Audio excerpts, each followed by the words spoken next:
नमस्कार, मैं assistant professor doctor अंतिमा आप सबका बहुत बहुत स्वागत करती हूँ आपके चैनल एचएन अध्ययन में। तो तैयारी कैसे चल रही है आप सबकी? त्योहार का मौसम, ऐसे में बहुत सारा काम, लेकिन सबसे ज़रूरी काम आपकी पढ़ाई। तो क्या हो रहा है? पढ़ाई चल रही है, सॉल्व कर रहे हो पेपर, क्लासेस रेगुलर कर रहे हो? बताओ मुझे कमेंट सेक्शन में आप सभी। ये कुछ हमारे ऐप पर जो बैच है जिनके बारे में बच्चे पूछ रहे थे, उसको मैं बता दूं, आपको अलग से एचपीएससी का भी प्रॉपर बैच मिल रहा है। ठीक, कंफ्यूज नहीं होना है। केवल यूपी असिस्टेंट प्रोफेसर का मतलब जो चल रहा है वो एचपीएससी का अलग बैच प्रॉपर चल रहा है। ठीक है, और साथ में उत्तर प्रदेश असिस्टेंट प्रोफेसर का बैच जो है वो भी अलग चल रहा है। आप चाहो तो दोनों बैच में एंट्री ले सकते हो, और कई सारे जो हमारे कंबाइंड बैच है, कॉमो बैच हैं, या गोल्ड मेंबरशिप लेकर के जैसे भी, लेकिन एचपीएससी का कॉमन अलग सेपरेट बैच चल रहा है। ठीक, तो कोई कंफ्यूजन आप? बाकी आप सब देख सकते हैं असिस्टेंट प्रोफेसर का बैच ये सब है। कई सारे बैचेस जो है वो जो चल रहे हैं इस समय असिस्टेंट प्रोफेसर के लिए। इसके अलावा यूजीसी नेट का भी बैच चल ही रहा है, आप लोग को पता है। ऐप डाउनलोड करो, पहले ऐप डाउनलोड करो और उसमें ये सारे जो फीचर्स है देखो बहुत क्लियर तरीके से मिल जाएंगे। यूजीसी नेट के जितने बैचेस चल रहे हैं वो यहाँ क्लिक करोगे तुरंत यूजीसी नेट के सारे बैचेस खुल जाएंगे जितने भी हमारे यहाँ चल रहे हैं। ठीक है, असिस्टेंट प्रोफेसर के लिए पे क्लिक करोगे तो असिस्टेंट प्रोफेसर के बैच सारे आ जाएंगे। और उसके साथ कॉमो बैचेस अगर आपको लेना है तो वो भी है, PhD entrance, TGT, PGT, CUET, जितने भी सारे ये सब दिया हुआ है और बहुत इजी है। ठीक है, बहुत फ्रेंडली है ये एप्लीकेशन। आप पहले डाउनलोड करो, उसके बाद वहाँ पे देखो, फिर कोई समस्या आ रही है तो वापस से पूछ सकते हो। ठीक, आई होप कंफ्यूजन दूर हो गई होगी। हम चलो शुरू करते हैं आगे के प्रश्नों पर। 30 तक के प्रश्न हमने सॉल्व कर लिया था। आज हम पढ़ेंगे 30 से आगे के प्रश्न पर। जो भी बच्चे देख रहे हैं मैं उनसे कहूँगी पिछली दोनों वीडियो जो है क्वेश्चन सॉल्व करने की लगातार जो सीरीज है उसको आप ज़रूर देख लें। ठीक, शुरू करते हैं। 31 का जो प्रश्न है वो है फ्राइड भी बोलते हैं इसको, यह भी यहाँ पे, कि मनोविज्ञान से प्रभावित उपन्यासकार हैं। कौन से उपन्यासकार हैं इन सभी में जो फ्रायड के मनोविज्ञान से प्रभावित है, या हिंदी साहित्य में मनोवैज्ञानिक उपन्यासकार कौन है, ये भी पूछा जा सकता है इस प्रश्न को घुमा करके। आपके विकल्प हैं, पहला यशपाल, दूसरा उपेंद्रनाथ अश्क, तीसरा अज्ञे और चौथा नागार्जुन। सभी उपन्यासकार हैं, लगभग एक ही समय के उपन्यासकार हैं, आधुनिकतावादी विचारों से है, लेकिन पूछ रहा है मनोविज्ञान, वो फ्रायड का मनोविज्ञान, वो ईगो, सुपर ईगो जो है, जो काम कुंठा, इस तरह की जो भी जिसमें सबसे ज़्यादा नज़र आती है, जिनके कंटेंट में, जिनके उपन्यास में, कौन है वो? सही जवाब क्या हो जाएगा इसका? सही जवाब है 3, अज्ञे।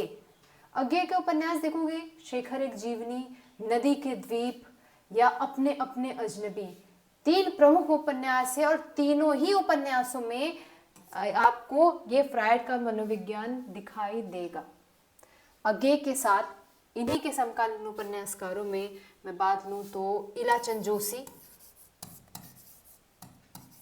ठीक है, इनके उपन्यासों में भी आपको फ्रायड का मनोविज्ञान दिखता है। साथ में जैनेंद्र की भी बात करूं तो जैनेंद्र के भी उपन्यासों में ये चीजें दिखाई पड़ती। तो 3 मुख्य उपन्यासकार हैं इस समय के मनोवैज्ञानिक उपन्यासकार। इस 31 प्रश्न का उत्तर क्या हो जाएगा? अज्ञे। आते हैं अगले प्रश्न पे। अगला प्रश्न है, भक्तिकाल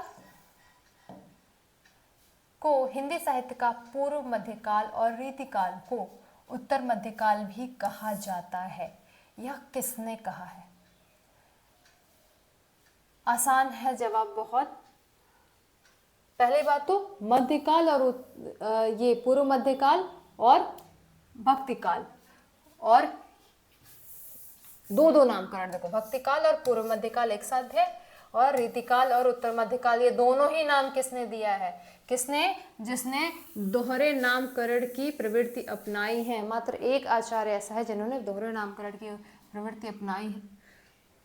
आपके विकल्प है आचार्य रामचंद्र शुक्ल, 2 मिश्र बंधु, ये बंधु है, ठीक है, तीसरा विश्वनाथ प्रसाद मिश्र, चौथा शिव सिंह सेंगर। किसने अपनाई है दोहरे नामकरण की प्रवृत्ति? सही जवाब है ए, रामचंद्र शुक्ल। रामचंद्र शुक्ल ने भक्तिकाल को पूर्व मध्यकाल भी कहा है और भक्तिकाल भी कहा है और रीतिकाल को उत्तर मध्यकाल भी कहा है। तो दोहरे नामकरण की जो नीति है वो रामचंद्र शुक्ल अपनाते हैं। मिश्र बंधु जो है वह पूर्व मध्यकाल और अलंकृत काल कहते हैं इसको, ठीक है। विश्वनाथ प्रसाद मिश्र ने श्रृंगार काल कहा है और भक्ति काल को एज इट इज अडॉप्ट करते हैं। शिव सिंह सेंगर के यहाँ आपको काल विभाजन नहीं मिलता है, ठीक है। तो इसका सही जवाब क्या हो जाएगा? आचार्य रामचंद्र शुक्ल। अगला है रामचरितमानस के लिए तुलसीदास द्वारा किस भाषा का उपयोग किया गया? बहुत आसान सवाल, ज्यादा आसान सवाल नहीं पूछेगा, आप थोड़ा सा घुमा करके जरूर इसको देखें। आपके विकल्प है संस्कृत, बी पाली, सी प्राकृत, डी अवधी।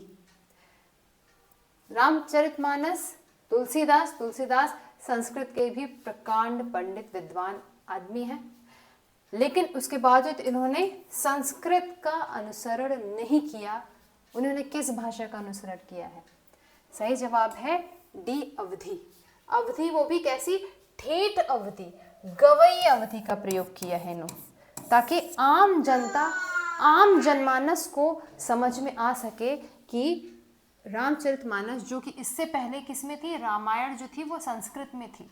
संस्कृत जो कि आम जन की पहुंच से दूर है, तो आम जनता जो है वो राम के चरित्र का गुणगान कर सके, राम के चरित्र को समझ सके, इसके लिए इन्होंने रामचरितमानस जो है वह अवधी भाषा, एकदम लोक ठेठ अवधी भाषा में उसकी रचना करी, ठीक। 7 खंडों में है ये पूरी, जो 7 कांडों में है, इसको पूरा करने में 2 वर्ष 6 माह और 18 दिन का समय लगभग लगा था, ठीक है। आते हैं अगले प्रश्न पे। अगला प्रश्न है अयोध्या सिंह उपाध्याय हरिऔध द्वारा लिखित काव्य ग्रंथ है। हरिऔध द्वारा लिखित काव्य ग्रंथ इसमें से कौन है? ठीक, आपके ऑप्शन है कनुप्रिया, 2 पथिक, 30 चोखी चौबते और 4 है वासव दत्ता। तो हरिऔध द्वारा लिखित उपन्यास कौन है इसमें से? काव्य जो है वो कौन सा है? 3 चोखे चौबते। एक्चुअली ये थोड़ा सा हास्य व्यंग्य काव्य है। चोखे चौबते, चुभते चौबते 2 है और दोनों ही हास्य व्यंग्य का ही काव्य है, ठीक है, और दोनों हरिऔध द्वारा लिखा गया है, ठीक है। तो इसका सही जवाब क्या है? 3। कनुप्रिया किसकी रचना है? कनुप्रिया है धर्मवीर भारती की रचना। और पथिक किसकी रचना है? आप बताएं कमेंट सेक्शन में। बहुत आसान है, पथिक है रामनरेश त्रिपाठी की रचना, ठीक है। आते हैं अगले प्रश्न पे।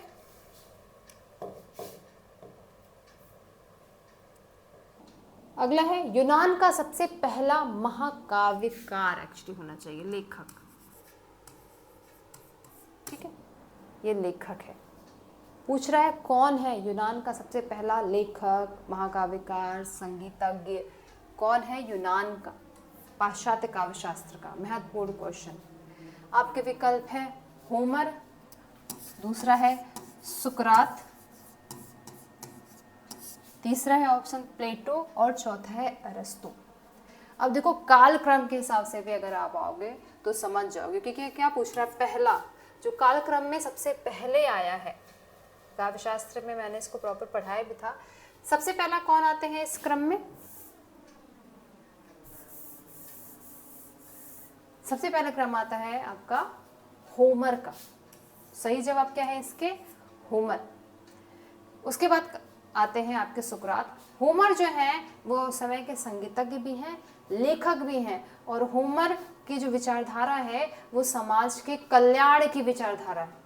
आदर्शवादी समाज की विचारधारा है और होमर से ही आपके प्लेटो बहुत ज़्यादा प्रभावित है। इसलिए प्लेटो के भी रचनाओं में आपको, प्लेटो के सिद्धांतों में आपको वही चीज़ दिखाई पड़ती है जो होमर के सिद्धांतों में कहीं ना कहीं है। ठीक है, तो इसका सही जवाब क्या हो जाएगा? विकल्प 1।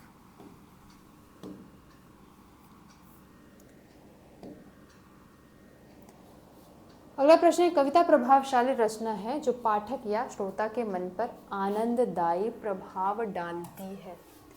यह कथन किसका है? ठीक है, आपके विकल्प हैं, एक आचार्य महावीर प्रसाद द्विवेदी, ये द्विवेदी है, दूसरा है आचार्य रामचंद्र शुक्ल, तीसरा है जयशंकर प्रसाद और चौथा है महादेवी वर्मा। यह किसने किया है? कविता की परिभाषा, कविता का लक्षण बताते हुए इस बात को कविता प्रभावशाली रचना है जो पाठक या श्रोता के मन पर आनंददायी प्रभाव की बात कर रहे हैं। आनंददायी प्रभाव की बात कौन कर रहा है इसमें? विकल्प ए, आचार्य महावीर प्रसाद द्विवेदी। ठीक है, तो इसका सही जवाब हो जाएगा विकल्प ए।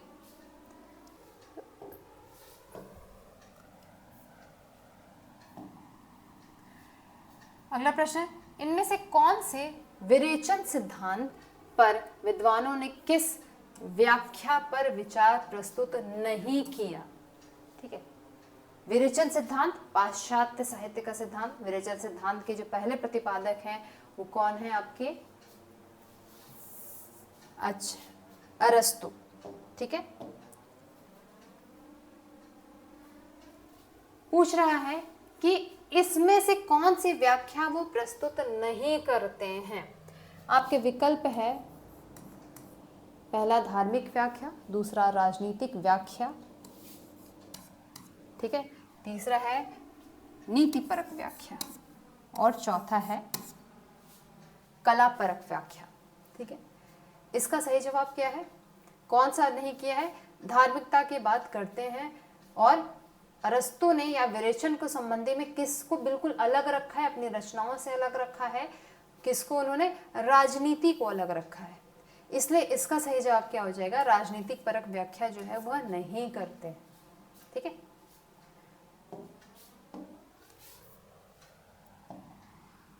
अगला है 38, जयशंकर प्रसाद की रचना नहीं है। क्या पूछ रहा? नहीं है। ठीक, अब आप नहीं पढ़ोगे नहीं और आपको लगेगा, फटाक से टिक मार दोगे, अरे है तो, बाकी दो भी तो है, बाकी इसमें से और भी दो तो है, एक जो है वो उनकी रचना नहीं है। सही जवाब क्या है? बड़ा आसान प्रश्न है, मेरे से पहले आप जरूर बता दें। 38 का क्या? 38 का डी, यामा। यामा किसकी रचना है? महादेवी वर्मा की रचना है। इसी यामा पर महादेवी को ज्ञानपीठ पुरस्कार भी मिला है। दरअसल महादेवी की जो रचना है यामा, वो और कुछ नहीं, उनकी प्रारंभिक रचनाओं का एक संकलन पूरा उसमें कर दिया, छुटपुट कुछ और भी पद मिलते हैं।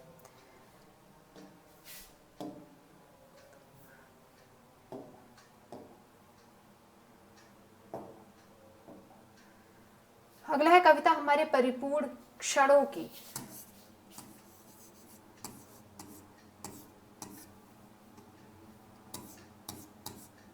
क्षणों की वाणी है। ये कथन जो है किसने कहा है? काव्य की परिभाषा बताते हुए, काव्य का लक्षण बताते हुए किसने किया है? छायावाद के बड़े विद्वान है। कौन है? आसान सवाल है, आपके विकल्प है सुमित्रा नंदन पंत, सूर्यकांत त्रिपाठी निराला, महादेवी वर्मा, दुष्यंत कुमार। छायावादी है। तीसरा दो, ये तो ऑप्शन वैसे भी कट जाएगा। दूसरा हो जाएगा आपका, इसमें सही जवाब क्या है? पंत। सुमित्रा नंदन पंत ने कहा है कविता हमारे परिपूर्ण क्षणों की वाणी है।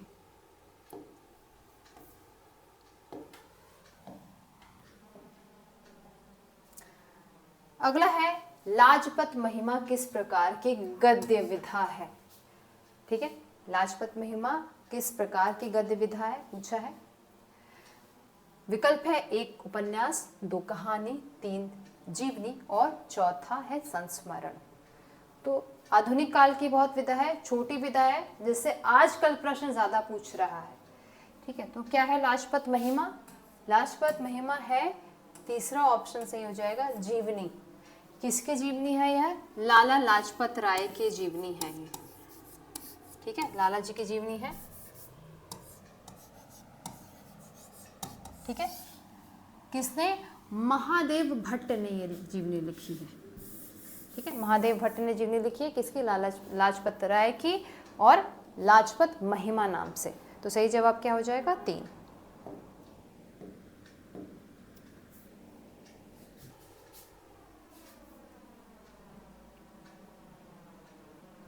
अगला है कुतुबन की रचना कौन सी है? अगेन आसान सवाल। कुतुबन की रचना कौन सी है? कुतुबन सूफी कवि, सूफी रचनाकार। इनकी रचना प्रेमाख्यानक परंपरा की रचना जो है इसमें कौन से पूछ रहा है? विकल्प है दान लीला, 2 भंवर गीत, 3 है मृगावती और चौथा है सूर सारावली। आसान है, कुछ ऐसे आसान प्रश्न भी पूछता है, जरूरी है ताकि प्रतियोगी छात्रों का दिमाग जो है वो हल्का रहे। सही जवाब मेरे बताने से पहले आपसे भी बता दें कौन सी है इनकी रचना? 3 मृगावती। ठीक है, मृगावती किसकी? कुतुबन की प्रेमाख्यानक काव्य की परंपरा की रचना है। दान लीला आपकी किसकी रचना है? ध्रुवदास की। ठीक है, भंवर गीत नंददास की, जो कि भंवर गीत परंपरा पर आधारित रचनाकार है। सूर सारावली सूरदास की। ठीक है, तो 41 का आंसर हो जाएगा 3। अगला पश्चिमी सीमा की मगही जो है वह किस से प्रभावित है? किस अन्य बोली से प्रभावित है? आपके विकल्प है ए भोजपुरी, बी छत्तीसगढ़ी, सी कुमाऊनी और डी कन्नौजी। तो जो मगही है वो किस भाषा जोन में आती है? वह बिहारी हिंदी में आती है। ठीक है, बिहारी हिंदी जो कि मागधी अपभ्रंश से उत्पन्न है। बिहारी हिंदी में 3 भाषाएं आती हैं। कौन कौन? भोजपुरी, मगही और मैथिली। ठीक है, तो मगही किससे प्रभावित है? ये तो बहुत क्लियर हो जाएगा, ए भोजपुरी से। सही जवाब क्या है? ए भोजपुरी। अगला है इनमें से बौद्ध धर्म की भाषा है। बौद्ध धर्म की भाषा क्या है? पहला है आपका विकल्प संस्कृत, दूसरा पाली, तीसरा अपभ्रंश, चौथा हिंदी। भाषा विज्ञान का जब हमने हिंदी भाषा का विकास पढ़ाया था तो उसमें बहुत अच्छी तरीके से बताया था कि बहुत पहले जो भाषा आती है किसकी भाषा है? पहले मुख्य भाषा क्या आती है? संस्कृत। फिर जब बुद्ध आते हैं तो उस समय आम जन की भाषा क्या है? आम जन की भाषा है पाली। ठीक है, बुद्ध आते हैं, बुद्ध का आगमन होता है और वो आम जन की भाषा में अपने संदेश देते हैं, इसलिए वो किसका चुनाव करते हैं? 2 पाली का। ठीक है, बुद्ध की भाषा क्या है? पाली। बुद्ध के सभी ग्रंथ है, बौद्ध ग्रंथ जो है, जो तीनों पिटक है, विनय पिटक, अभिधम्म पिटक, शुद्ध पिटक से लेकर के इनकी जातक कथाएं सभी जो है वह इसी पाली भाषा में ही है। तो इस बुद्ध की भाषा क्या है? पाली। ठीक,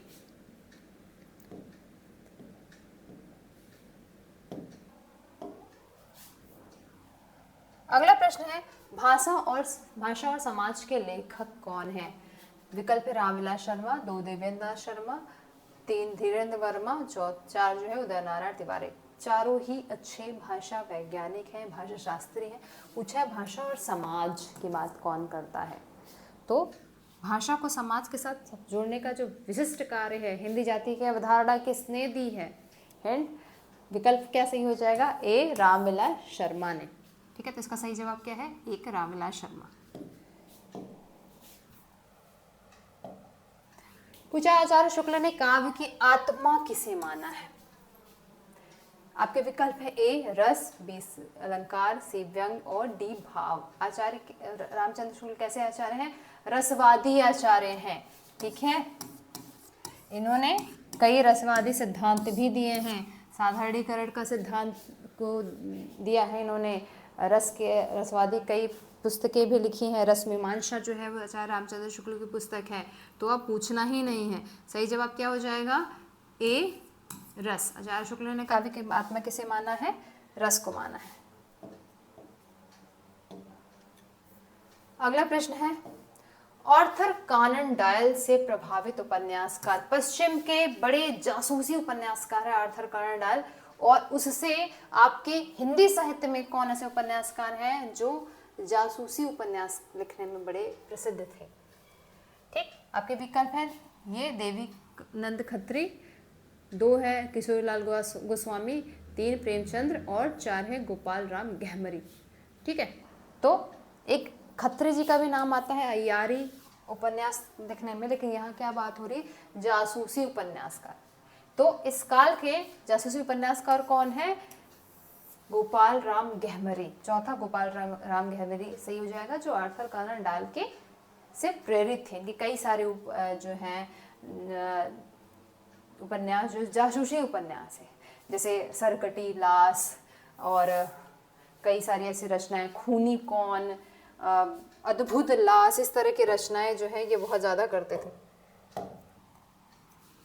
ठीक, अगला है सेवा सदन 47 प्रश्न, सेवा सदन कब प्रकाशित हुआ। सेवा सदन जो है वह प्रेमचंद का चर्चित उपन्यास है प्रारंभिक में, इसको पूछ रहा है इसका प्रकाशित कब हुआ। सही जवाब आप बताएं, बड़ा आसान सवाल है, इसका सही जवाब हो जाएगा 1918 में। ठीक है, अगला प्रश्न है पश्चिमी हिंदी की उत्पत्ति किस अपभ्रंश से होती है। पश्चिमी हिंदी, ठीक है, किससे होती है। विकल्प है आपका ए मागधी, 2 ब्राह्मण, 3 महाराष्ट्री, 4 सौर सैनी। तो सही जवाब क्या है, सौर सैनी से आपकी पश्चिमी हिंदी उत्पन्न होती है। ठीक है, सौर सैनी से आपकी पश्चिमी हिंदी, गुजराती, ये सब क्या है, सौर सैनी अपभ्रंश से ही उत्पन्न होती है। पश्चिमी हिंदी जिसमें प्रमुखतः 6 भाषाएं आपकी आती हैं, 6 बोलियां कह सकते हैं, जिसमें आपको खड़ी बोली, हरियाणवी, कन्नौजी, बुंदेली और दक्षिणी भी मानी जाती थी, ब्रज हो गया और कौरवी जो खड़ी बोली कहते हैं, कन्नौजी, ये सारी जो भाषाएं हैं आपकी इसी पश्चिमी हिंदी से आती है। ठीक है, मागधी से अभी हमने पढ़ा, मागधी से क्या बिहारी हिंदी निकलती है। इसका सही जवाब क्या हो जाएगा 4। अगला है कनक कनकते सौगुने मादकता दिखाए, या खाए बोराए जग वाह पाए बोराए, बचपन से सुनते आ रहे हो। इसमें कौन सा शब्दालंकार है। देखो एक तो और आसान कर दिया, शब्दालंकार। कौन सा शब्दालंकार है। आपके विकल्प है 1 श्लेष, 2 वक्रोक्ति, 3 चित्र और 4 यमक अलंकार। तो बताना पड़ेगा इसका जवाब, आप पहले ही बता दो। कनक कनकते सौगुने मादकता दिखाए, मतलब यहाँ पर कनक शब्द का 2 बार प्रयोग है, 1 से अधिक बार, और सबका अर्थ अलग अलग आ रहा है। एक कनक का मतलब होता है धतूरा, दूसरे कनक का अर्थ है सोना। ठीक है, ये इसका भी सोना हो सकता है, इसका भी धतूरा, शब्द एक ही है। क्या कह रहा है, कनक कनकते सौगुने मादकता दिखाए, कनक जिसके पास जो बहुत ज्यादा हो, चाहे वो धतूरा है चाहे सोना हो, उसके भीतर जो है मादकता, एक नशा सा आ जाता है, चाहे वो धन का नशा हो या नशे का, इस तरह के पदार्थों का नशा हो। तो जिसे खाता है तो भी जग पर जो है वो विक्षिप्त अवस्था में आ जाता है, और पाने के बाद भी वही अवस्था में आ जाता है। बात क्या कह रहा है, 2 शब्द का प्रयोग है, दोनों के अर्थ अलग अलग है। कौन अलंकार है, यमक अलंकार। ठीक है, ये किसका दोहा है, विकल्प में आप बताएं और कमेंट में, किसका दोहा है, बिहारी का दोहा है। ठीक, बचपन से पढ़ते आ रहे हैं हम लोग ये। आते हैं अगले पे, 50 अलवार संतों की संख्या कितनी है। संख्या नहीं, संख्या कितनी है। ठीक है, अलवार संतों की संख्या कितनी है। विकल्प है 20, 12, 10, 8। अलवार तमिल के वैष्णव हैं, समझ लीजिए, तमिल के जो वैष्णव संत हैं वो अलवार हैं। संख्या में कितने थे ये, 2, 12। अलवार के साथ नायनाथ भी कहते हैं। जो अलवार हैं वो तो वैष्णव के हैं, और नायनाथ जो है वो शैव के हैं। तो अलवारों की संख्या कितनी है, 12।